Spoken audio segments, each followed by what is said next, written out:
Dimulai dari 7 sahabat yang telah lulus dari sekolah SMA. Dengan keberagaman keadaan, mereka memulai dengan merencanakan suatu planning, yaitu melakukan kegiatan outdoor di gunung. Mereka merencanakannya mendadak tanpa basa-basi mereka bersiap. Tetapi yang mereka sayangkan adalah salah seorang teman mereka tidak ikut, entah mengapa, lalu dia menghilang tanpa kabar. Rumahnya pun tidak ada. Akhirnya ditinggallah seorang sahabat tersebut. Mereka tahu bahwa tempat yang mereka kunjungi merupakan tempat untuk kegiatan spiritual, tapi mereka tetap akan ke sana dengan segala kesiapannya. Tibalah mereka di tempat itu. Hanya rombongan mereka yang ada pada saat itu. Mereka mulai perjalanan dan benar saja terdapat banyak gua yang digunakan untuk kegiatan spiritual. Tapi mereka yakin dengan iman yang kuat tidak akan terjadi apa-apa. Mereka terkejut. Mereka menemui seorang kakek yang mencari kayu. Mereka berperasaan bahwa hanya mencari kayu bakar. Setelah beberapa menit mereka sadar bahwa nggak mungkin kakek-kakek bisa melewati jalan yang sangat curam. Bahkan orang muda saja kesulitan untuk melewatinya. Dan itu merupakan jalan satu-satunya. Mereka tak terlalu memikirkan dan terus berjalan. Dalam perjalanan mereka selalu melalui celah batu yang sempit sekali. Ukuran lebarnya hanya setengah meter. Setelah berjalan cukup lama, sampailah di tempat untuk mendirikan tenda. Karena sudah masuk waktu sholat, mereka sholat berjamaah.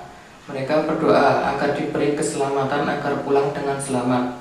Akan tetapi angin berhembus sangat kencang sekali menerpa badan dan tenda mereka. Lalu mereka santai senyap dengan meminum kopi dan makanan. Dan dalam malam itu ada yang aneh. Terdapat monyet yang melihat ke arah tenda mereka. Mereka pun kaget akan hal itu. Matanya menyala merah dan menantang. Karena penasaran, dua orang pun mengajaknya. Tiba-tiba monyet itu sudah di depan mata. Mereka langsung ketakutan dan lari sekencang-kencangnya. Lalu mereka balik ke tenda dan seolah-olah tidak takut dikarenakan mereka tidak menghiraukan dengan keasikannya sendiri. Ketika mereka berkumpul dan saling mengeluarkan keluh kesahnya, seorang sahabat bercerita tentang kesedihan yang ia alami. Dia telah kehilangan sesuatu yang paling berharga dalam hidupnya, yaitu kedua orang tuanya. Permata yang indah itu telah hilang dalam bencana tanah ini. Anak itu merasa terpukul. Pada saat itu, dia heran mengapa manusia selalu salah dan bangga dengan dosa-dosa, sehingga Tuhan memberikan bencana. Lalu diajaklah dia keluar dan melihat bagaimana keindahan kota Jogja dari atas. Salah seorang sahabatnya berkata, "Lihatlah kotamu, begitu ramai, disinilah tempat tinggalmu, disinilah orang-orang yang selalu peduli denganmu. Janganlah kau bersedih kawan, kita selalu bersama. Banyak keluargamu di sini." Lalu tidurlah mereka sampai pagi. Melihat matahari terbit dari timur menyinari seakan berkata, "Bersyukurlah karena hari ini kau telah diberi kehidupan." Kabut yang pekat seiring menghilang seperti masa lalu yang gelap perlahan sirna. Matahari semakin ke atas dan bersinar seolah-olah masa depan. Setelah puas menikmati indahnya alam, mereka bergegas untuk pulang.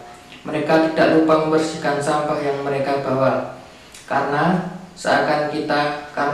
di situ kita seakan bertamu di rumah orang dengan sopan santun dan menjaga etika.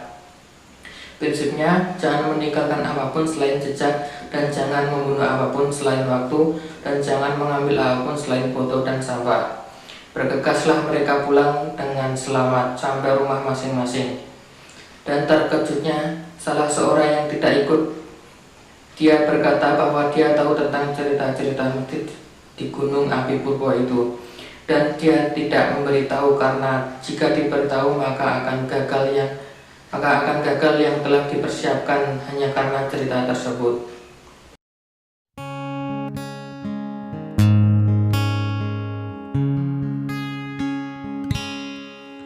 Aku termenung di bawah mentari, di antara megahnya alam